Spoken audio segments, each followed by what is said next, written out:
महाशिवरात्रि का व्रत फाल्गुन मास के कृष्ण पक्ष की चतुर्दशी को किया जाता है। इस दिन व्रत के साथ भगवान शिव की विशेष पूजा भी की जाती है। पूरे दिन व्रत रखा जाता है। शिव पुराण के अनुसार इस दिन एक शिकारी ने अनजाने में ही शिवलिंग पर बिल्वपत्र और जल चढ़ा दिया था, जिससे भगवान प्रसन्न हो गए थे। इसी तरह महाशिवरात्रि पर हर प्रहर की पूजा में शिवलिंग पर जल और बिल्वपत्र चढ़ाए जाते हैं। इसके साथ ही अन्य पूजन सामग्रियों के साथ पूजा भी की जाती है। वहीं दिन भर बहुत ही सावधानी से कठिन व्रत भी रखा जाता है। महाशिवरात्रि व्रत की विधि। महाशिवरात्रि की सुबह व्रती यानी व्रत करने वाला जल्दी उठकर स्नान आदि करने के बाद माथे पर भस्म का त्रिपुंड तिलक लगाएं और गले में रुद्राक्ष की माला धारण करें। इसके बाद समीप स्थित किसी शिव मंदिर में जाकर शिवलिंग की पूजा करें। इसके बाद व्रत करने का संकल्प लें। महाशिवरात्रि व्रत का संकल्प हाथ में जल, फूल, अक्षत, सुपारी और रुपया रखें। उसके बाद नीचे लिखा मंत्र बोलें।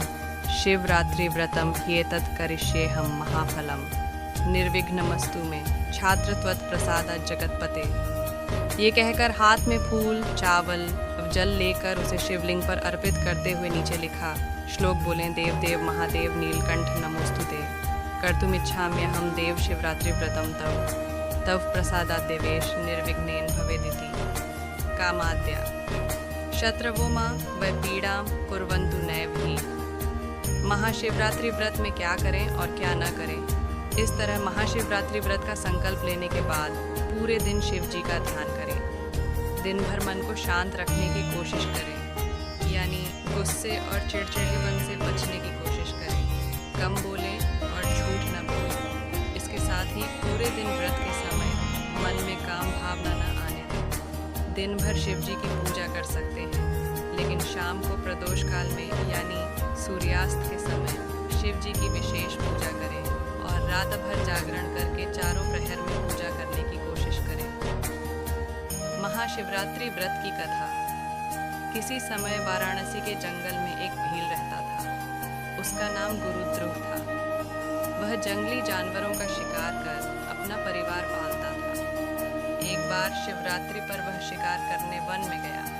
उस दिन उसे दिन भर कोई शिकार नहीं मिला और रात भी हो गई। तभी वो झील के किनारे पेड़ पर ये सोचकर चढ़ गया कि कोई भी जानवर पानी पीने आएगा तो शिकार कर लूंगा। वो पेड़ बिल्ववृक्ष था और उसके नीचे शिवलिंग स्थापित था। वहाँ एक हिरनी आई। शिकारी ने उसको मारने के लिए धनुष पर तीर चढ़ाया तो बिल्ववृक्ष के पत्ते और जल शिवलिंग पर गिरे। इस प्रकार रात के पहले प्रहर में अनजाने में ही उसके द्वारा शिवलिंग की पूजा हो गई।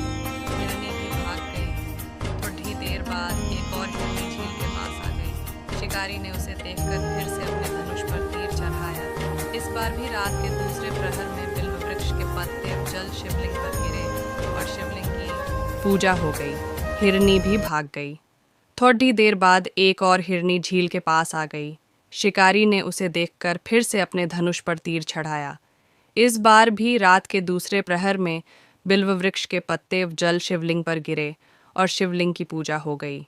वो हिरनी भी भाग गई। इसके बाद उसी परिवार का एक हिरण वहां आया। इस बार भी वही सब हुआ और तीसरे प्रहर में भी शिवलिंग की पूजा हो गई। वो हिरण भी भाग गया। फिर हिरण अपने झुंड के साथ वहां पानी पीने आया। सबको एक साथ देखकर शिकारी बद्धा खुश हुआ और उसने फिर से अपने धनुष पर बाण चढ़ाया, जिससे चौथे प्रहर में पुनः शिवलिंग की पूजा हो गई। इस तरह शिकारी दिन भर भूखा प्यासा रहकर रात भर जागता रहा और चारों प्रहर अनजाने में ही उससे शिवजी की पूजा हो गई, जिससे शिवरात्रि का व्रत पूरा हो गया। इस व्रत के प्रभाव से उसके पाप भस्म हो गए और पुण्य उदय होते ही उसने हिरणों को मारने का विचार छोड़ दिया। तभी शिवलिंग से भगवान शंकर प्रकट हुए और उन्होंने शिकारी को वरदान दिया कि त्रेता युग में भगवान राम तुम्हारे घर आएंगे और तुम्हारे साथ मित्रता करेंगे। तुम्हें मोक्ष भी मिलेगा।